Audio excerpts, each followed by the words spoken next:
A big show like the Grease, Steam, and Rust Association's 42nd annual does not happen without a lot of hard work by a lot of volunteers. Two of them are right here, Shane and Wyatt Malott. And Shane, this year you're the show chair. Tell us a little bit about what you guys are trying to accomplish here in McConnellsburg here at the fairgrounds. Every 9 years, we rotate through. We'll do Oliver, Alice, Ford, Case, John Deere. Every 9th year, we have what we call oddballs and misfits. So this year we have Silver Kings and Shepherds and Rumleys and stuff that may have had a not as strong a marketing as what some of the major manufacturers did. So we have a lot of doodle bugs. During the Depression, you had a lot of people who couldn't afford a tractor, and they built one out of whatever they could find around.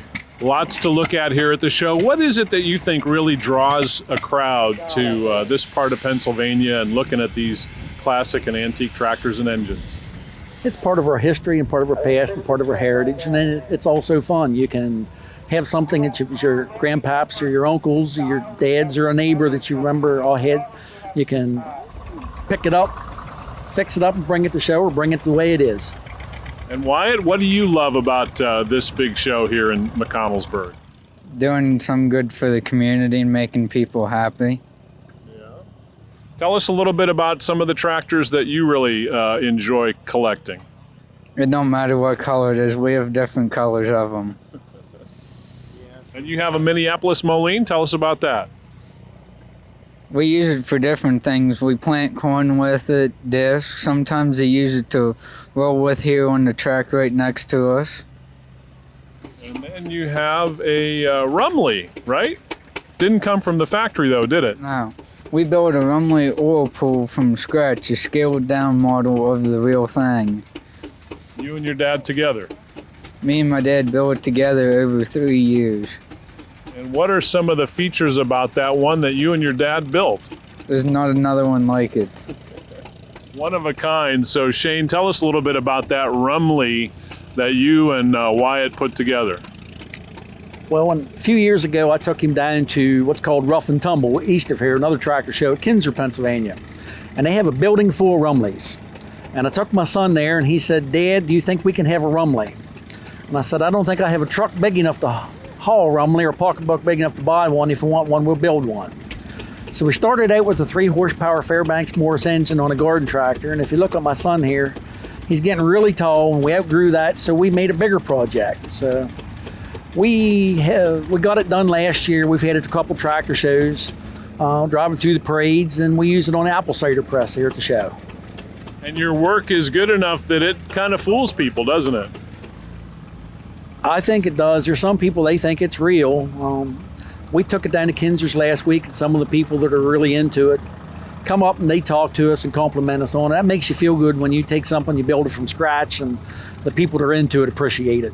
Now, go through just a little bit of the list of different parts, different makers that helped you create a Rumley. Well, that has a Jeep steering box, it has a Fairbanks Morris engine, it has a Fordson toolbox, it's got an F12 steering wheel, and it has a Farmall 8 seat, and I'm trying to think what else is on there, but we call it a Johnny Cash tractor. We built it one piece at a time from stuff that we gathered up, and we bolted or welded on there, and it came out looking decent. And Wyatt, did you like building that Rumley together with your dad? Yeah, I did. Yeah. What did you like about that? Hands-on, learning new things. And now it's here at the show working. Tell us a little bit about the work it's doing here at the show today. I'm making the apple cider that you guys saw earlier today. How does that happen? With a clutch on the flywheel so you can disengage the belt. So you can take the belt on and off. Yeah, and then that drives the crusher for the apples, is that right? It drives the crusher on the apples so you can have the cider that we squeezed out. All right, still working, something you built right at home. The tractor right behind you, though, is something you didn't build at home. Tell us about this Minneapolis Moline. This is 1970 Minneapolis Moline G-1000 Vista. You can buy Minneapolis Moline G-1000 where you would straddle the gear shift. This one here has a higher platform, puts you up where you got better visibility and get you up out of the dust a little bit. So it's called a Vista. Has a side console, so you're not straddling controls. It's a nice tractor to operate. The way we ended up with this tractor, I was buying some John Deeres and things, and I always liked Minneapolis, but my wife said to me, I don't care what John Deere you buy. And there's another fella comes to this show named Mark Kreider that has one just like this, and she said, I want one just like Mark's to ride on the fender with you.